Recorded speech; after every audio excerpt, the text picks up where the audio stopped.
هنعمل مع بعض النهاردة الانجليش كيك اللي مجننة الدنيا. طعمها لذيذ جدا بالكاكاو والفانيليا، بجد بجد رهيبة. مكوناتها سهلة جدا جدا وتنفع مع الشاي والقهوة في أي وقت، وكمان لو جايلك ضيوف بتتعمل في ثواني، ومكوناتها اقتصادية جدا وسهلة جدا جدا. يلا كده بينا نبدأ. بسم الله والصلاة والسلام على رسول الله. كوباية سكر وربع لبن وربع زبدة وربع زيت وثلاث بيضات. مكوناتها سهلة جدا ومش بتاخد أي وقت، ملهاش أي علاقة خالص خالص خالص بأي كيكة احنا بنعملها. بصراحة طعمها لذيذ جدا جدا وهتعجبكم.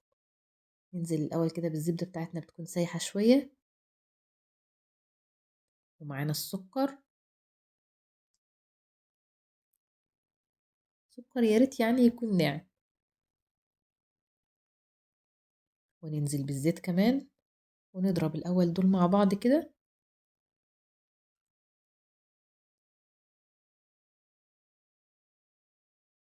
طبعا ممكن تستخدمي المضرب الكهربائي أو ممكن تستخدمي مضرب السلك. لو أول مرة تتابعوني اشتركوا في القناة، نوروني، حطوا لايك وكومنت حلو منكم عشان القناة تكبر بيكم. شكرا من قلبي من قلبي لكومنتاتكم الجميلة.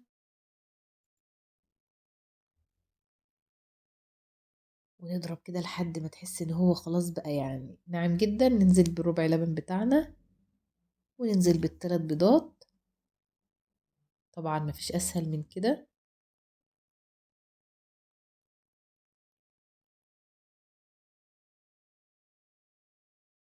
ونضرب بقى كل السوائل مع بعضها. نحط الفانيليا، دول 2 باكو فانيليا.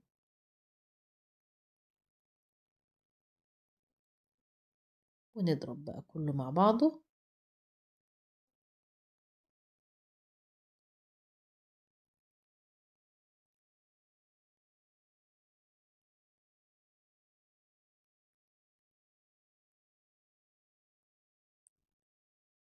طبعا هي مبتبقاش يعني ايه منفوخة قوي قوي زي السبونج كيك ولا كيكة البرتقال، ان هي تحسي ان هي جواها فراغات كتير. لا، دي طعمها لذيذ قوي. هنحتاج معانا في كل ده كوباية ونص دقيق بس.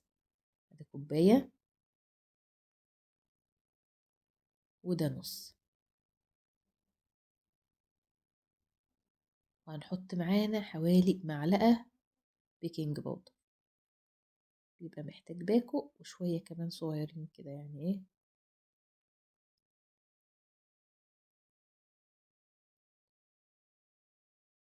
خد منه شوية عشان يبقى المعلقة بتاعتنا مليانة.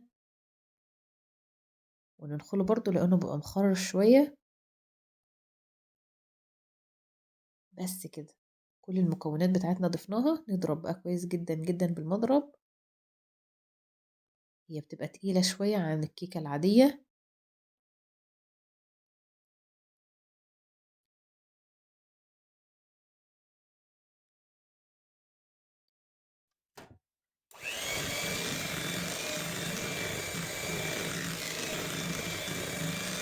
بس إن هي لونها بدأ يفتح شوية.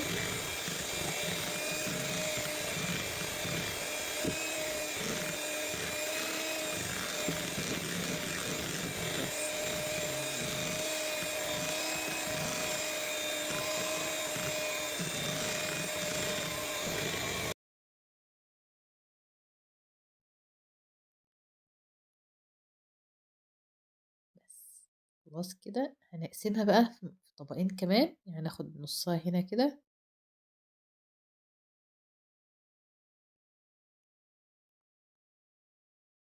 نحطه معانا على جنب. نجيب معانا معلقتين كاكاو، ويا ريت يكون خام عشان يديك الطعم القوي بتاع الكاكاو. ونضرب بقى كويس جدا كده، بس الاول بالمعلقه عشان ايه ما يطيرش علينا.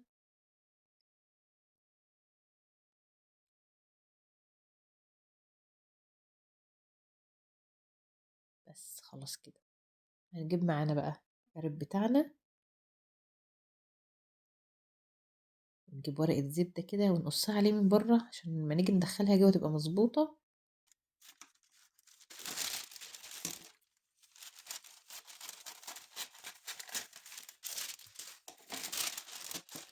نحاول نقص الزوايد.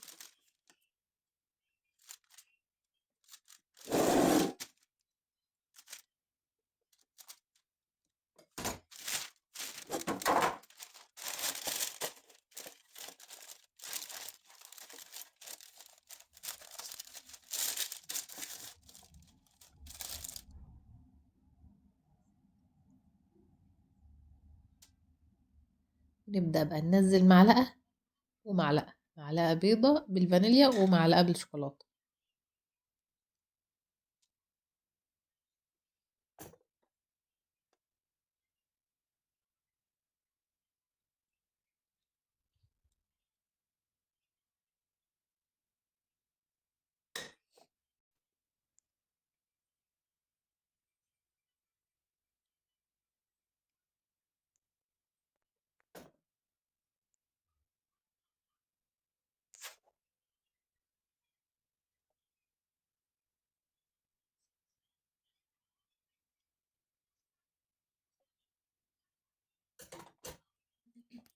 نفضل كده لحد ما نخلص كل الكمية بتاعتنا. نفس الطريقة نولع الفرن على درجة حرارة 180 قبلها بشوية، علشان ايه لما نحط يكون سخن.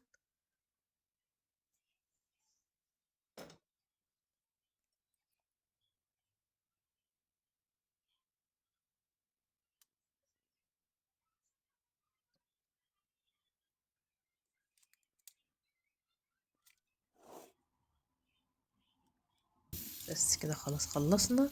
ندخلها بقى على الفرن، تاخد في الفرن حوالي نص ساعة، وما نفتحش عليها الفرن خالص، ونجرب فيها بالخلة الأول. لو طلعت مستوية نطلعها، ما طلعتش نديلها كمان 10 دقايق. بعد 35 دقيقة بالظبط طلعت معانا زي ما انتوا شايفين كده،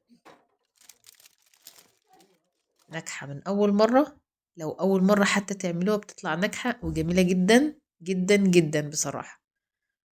يعني أول ما تدوقي طعمها هتحسي ان انتي يعني ايه أحسن كيكة تعملي.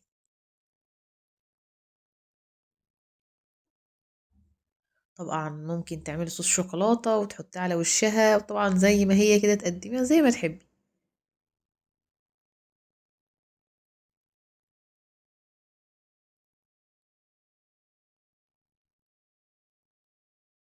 بس كده ايه رأيكم؟ شكلها تحفة، طعمها يجنن، زي اللي بنشتريه من بره جاهز بالظبط بالظبط، او بتاكلوه في اي مكان بره. بصراحة طعمها لذيذ جدا وريحتها تحفة قلب الدنيا.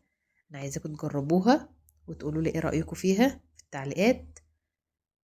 ولو حابين نجرب اي نوع كيكة تانية ممكن تكتبولي. تعال نجرب اللي على شكل قلب ديت ليكوا كلكم.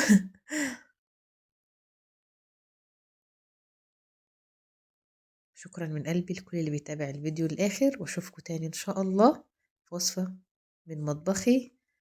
ولو عجبك الفيديو حط لايك وكومنت حلو منكم كده، ولو مش مشترك في القناة اشترك تنورني، وصلى على سيدنا محمد عليه الصلاة والسلام.